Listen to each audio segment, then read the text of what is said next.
안녕하세요. 읽고 쓰고 말하기의 시작 책들다입니다.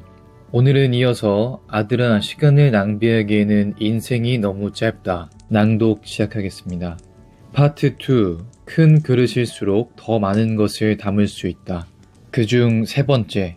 상대방의 자존심도 너의 자존심만큼이나 중요하다. 주의 환기인까지 필요할 정도는 아니겠지만 너의 주위 사람들에 대한 주의력이 다소 부족해 보인다. 주의력이 부족하다는 것은 네가 그 사람들을 무시하고 있다는 뜻으로 해석할 수도 있다.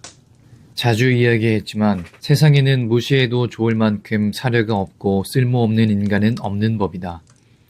물론 이 세상 사람 중에는 여러 부류가 있다. 그 중에는 어리석은 사람, 칠칠치 못한 사람, 똑똑하지 못한 사람들도 많을 것이다. 나는 그런 사람들을 존경하라고 말하지는 않겠다. 그러나 그런 사람들을 무시해서도 안 된다. 노골적으로 무시하고 바보 취급하다가는 오히려 자기 신세를 망칠 수도 있다. 상대방을 싫어하는 마음은 자유일 수 있지만 굳이 그런 마음을 드러낼 필요까지는 없다. 상대방을 좋아하지 않는 자신의 솔직한 마음을 숨기는 것은 결코 비겁한 일이 아니다. 오히려 때로는 현명한 태도이지. 왜냐하면 그런 사람이라 해도 살아가다 보면 언젠가는 너에게 힘이 되어줄 때가 있을지도 모르기 때문이다.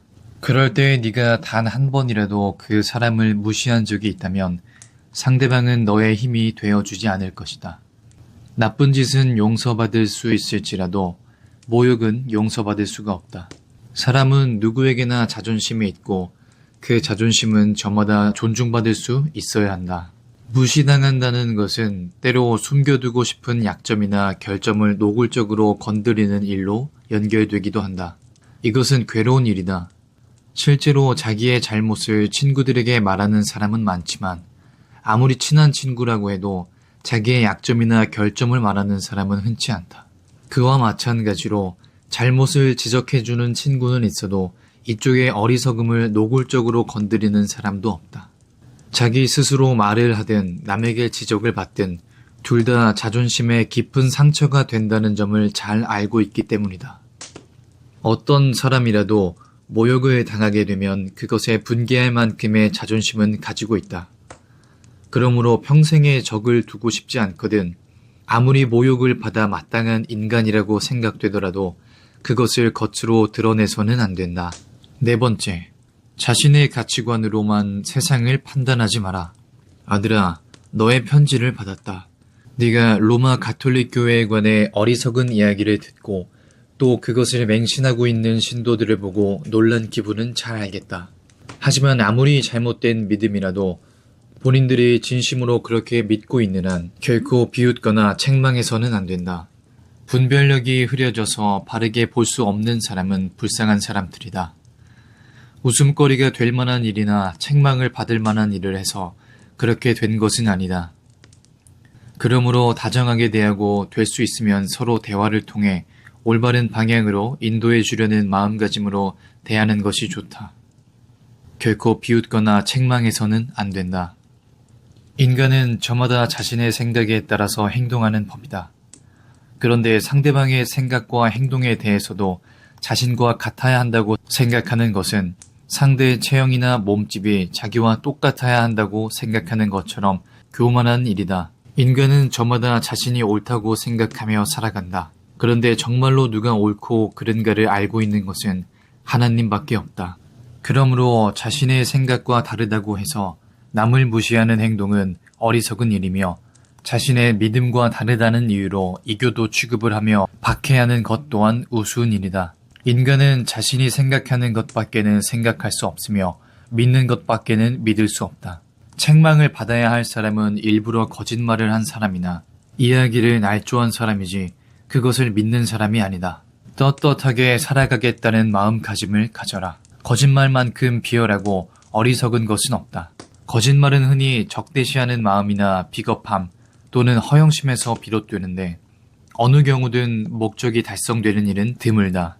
아무리 완벽하게 속이려 해도 거짓말은 반드시 탄로가 나기 때문이다. 예를 들어 누군가의 행운이나 인덕을 시샘하여 거짓말을 했다고 하자. 얼마 동안은 상대에게 상처를 줄 수도 있을 것이다. 하지만 결국 가장 큰 고통을 받는 것은 자기 자신이다. 거짓말이 들통났을 때 가장 크게 상처를 입는 것은 자기 자신이기 때문이다. 더구나 이후에도 그 상대에 대해 호의적이지 않는 말이라도 하게 되면 진실 여부와는 상관없이 단순한 험담이라고 받아들이게 될 것이다. 자기의 말과 행동에 대해 변명하거나 명예가 손상되고 창피를 당할까 두려워 거짓말을 하거나 변명을 한다면 머지않아 그 사람은 자기의 거짓말과 그 원인이었던 불안 때문에 도리어 명예를 더럽히는 창피를 당한다는 것을 깨닫게 될 것이다. 그 사람은 자기가 저급하고 비열하다는 것을 증명한 것이나 다를 바 없다. 주위 사람들이 그런 눈으로 보아도 어쩔 수가 없다. 만일 불행히도 잘못을 저지르고 말았을 때는 거짓말로 그것을 숨기려 하기보다는 솔직하게 인정하는 것이 떳떳하다. 그리고 그렇게 하는 것이 속죄하고 용서를 구하는 유일한 방법이다. 잘못이나 무례함을 숨기기 위해 변명하고 얼버무리고 속이는 행위는 그다지 보기 좋은 것은 아니다. 게다가 그 사람이 무엇을 두려워하고 있는지도 자연히 알려지게 되는 법이다. 너도 양심이나 명예에 상처받지 않고 훌륭하게 살고 싶거든 거짓말을 하거나 속이지 말고 떳떳하게 살아라. 이 말을 생명이 닿을 때까지 머릿속에 새겨두어라. 그렇게 사는 것이 인간의 의무이며 자신에게 이익이 된다. 너도 깨닫고 있겠지만 어리석은 인간일수록 곧잘 거짓말을 하는 법이다. 나도 상대방이 어느 정도 거짓말을 하는지 보면서 그의 인격과 지능 정도를 측정하고 있단다.